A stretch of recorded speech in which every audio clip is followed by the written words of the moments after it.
ఎవరెంత భారీగా ఉన్నా చెక్కు చెదరదు. Virat compressive strength Ambuja cement.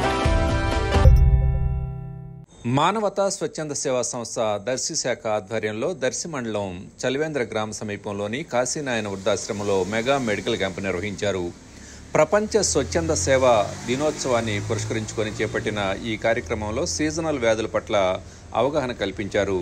Darsi CI Y Ramarao medical క్యాంపును ఆరంభించగా సంస్థ చైర్మన్లు దేవతి ప్రసాదు, ధన్రెడ్డి వెంకటరెడ్డి, వేణు, శ్రీనివాసరెడ్డి, సుబ్బారెడ్డి, సుశీలమ్మ, వాసుదేవరెడ్డి తదితరులు ఈ కార్యక్రమంలో పాల్గొన్నారు. ఉద్యోగస్తులు కానీ, హాస్పిటల్ సంబంధించినటువంటి యాజమాన్యాలు కానీ, అలాగే ఇంకా ఇక్కడ పుర ప్రముఖులు కానీ అందరూ కూడా ఎంతో దానగుణం వాళ్ళు. మీకోసం మేమందరం ఉన్నాము కాబట్టి మీరు ప్రశాంతమైనటువంటి జీవితాన్ని గడపాలని కోరుకుంటున్నాను. అలాగే ఈ కార్యక్రమాన్ని ఏర్పాటు చేసినటువంటి మానవతా స్వచ్ఛంద సంస్థ వారికి కూడా నా యొక్క అభినందనలు. ఇంకా ముందు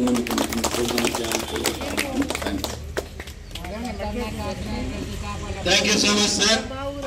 ఎందుకంటే మీ అమూల్యమైనటువంటి సమయాన్ని మాకు కేటాయించి ముఖ్యంగా అనాథ వృద్ధుల కోసం ఆ తపనతోటి ఆ ఇంప్రెషన్ మీరు లేదు, మీరు ఇదాకా రాలేరు, సంకల్పంలో బట్టి ఇక్కడికి వచ్చారు. ఈ ఆశ్రమాన్ని కలిగించి వారి సాధక వారికల్లో మనవంతు మనం ఏం చేయాలన్నటువంటిది మరలా ఒకసారి తెలియజేస్తాను. ప్రత్యేకంగా మీకు కృతజ్ఞతలు తెలియజేసుకుంటున్నాం అందరి తరఫున. ఇక్కడ ఉన్న వాళ్ళందరూ నాకన్నా పెద్దవాళ్ళు.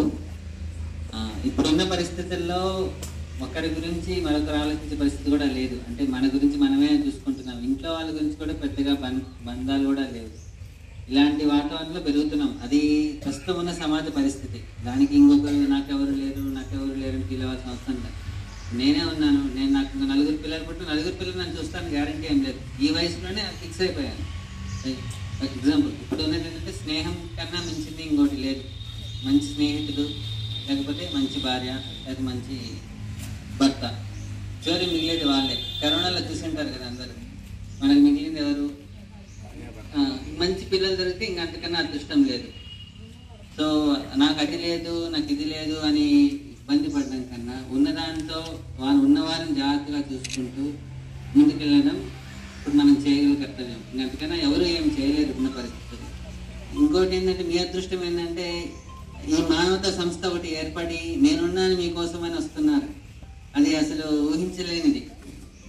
ప్లస్ వీళ్ళు ఏంటంటే ఉన్న పరిస్థితులు చెప్తున్నాను కదా, ఎవరైనా ఈ పని చేసుకుందామా, 4 రూపాయలు వస్తాయి, కొడు పెట్టుకుందాం, లేకపోతే అటు తిరుగుదాం, అలా ఆలోచించకుండా ఇంట్లో వాళ్ళ గురించి కూడా ఆలోచించకుండా. ఫర్ ఎగ్జాంపుల్ సార్ ఉన్నారు, ఇంటి గురించి ఆలోచించట్లేదు, సమాజం కోసం ఆలోచిద్దాం, నేను బాగుంటే సమాజం బాగుంటే అందరూ బాగుంటారు.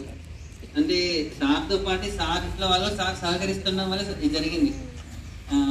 ముందు ఇంటి గురించి కూడా ఆలోచించకుండా పక్కన గురించి ఆలోచించే వాళ్ళు దొరకడం మీ అదృష్టం.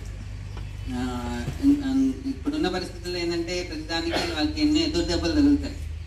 కానీ ఆ ఎదురు దెబ్బల్ని తగిలినా నవ్వుతూ దాంట్లో మంచిని ఎత్తుక్కుంటూ ముందుకెళ్తూ ఇంత పెద్ద Like, share, subscribe, and get notification.